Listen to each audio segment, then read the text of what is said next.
Добро, почитувани, зад дивоградба со површина од над 160 метри квадратни во Бутел има сомневање дека стои Артан Груби, а градител е негов братучет, што директно е покажување на сила и уживање во неказнивост.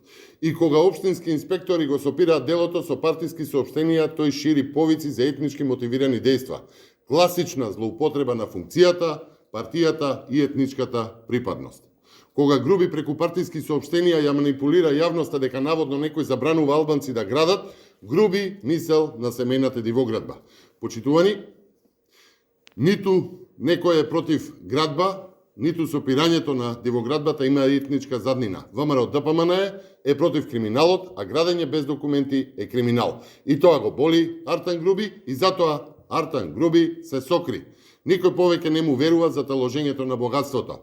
Нереално ефтина цена за огромен локал на улица Македонија во Скопје, отворење фирма за баждарење на бензински пумпи, багателна продажба на хотел на Попова шапка, пари префрлани од Министерството на Груби до семејната фирма, надзор вреден 22 милиони евра, а сега на сето тоа градење на диво на габарит од над 160 метри квадратни.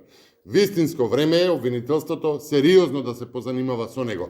Криминал е криминал и злоупотреба на функцијата е злоупотреба дури и за Артан Груби. Со секој нов скандал на Груби, Македонија тоне, младите бегаат, институциите недостоинствено виткаат кичма. Артан Груби со своето скандалозно криминогено делување, газењето на законите, девастацијата на функцијата, претворањето на етничката припадност во професија, нанесува срам и огромна штета на Македонија и особено на албанците во Македонија. Ви благодарам. Дозволете ми да одговорам и на прашање, барање став пристигнато до прес-центарот на ВМРО ДПМН за посочувањето кон Ковачки заради издавствената состојба на Славјанка Петровска. Почитувани, Славјанка Петровска сама се донесе во ситуација да се дебатира за нејзината способност да го води Министерството за одбрана.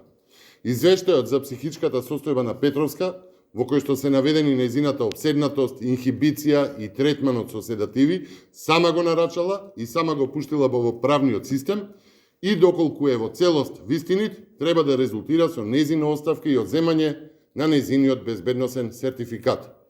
Доколку пак Славјанка Петровска извршила влијание користејќи својата позиција врз лекарот специјалист, да се напише извештај кој што ги преувеличува нејзините симптоми, само за да добие оштета на суд, треба да си поднесе оставка од морални причини. Тргнуваме од предпоставката дека извештајот кој Петровска го нарачала е вистинит, бидејќи самата го доставила до пратеникот кога го тужи на суд и оттука ја повикуваме комисијата веднаш да ја го одземе безбедносниот сертификат.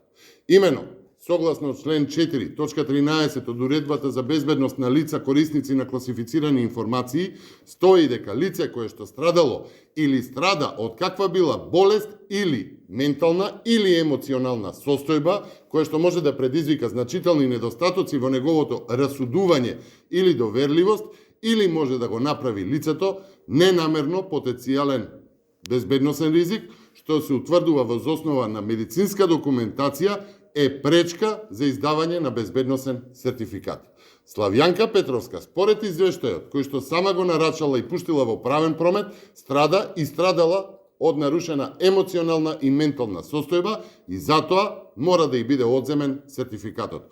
Дополнително, го повикуваме Димитар Ковачевски да не чека и да ја разреши Славјанка Петровска, која што во извештајот, што самата го нарачала, е опишана како личност која што не може да ги извршува непречено своите работни обврски, која што е нервозна, збунета, конфузна, нема волја, која чувствува безцелност во работата и редица други диагнози, кои што алудираат дека Славјанка Петровска не е во целосна способност за извршување на своите работни задачи. Ви благодарам.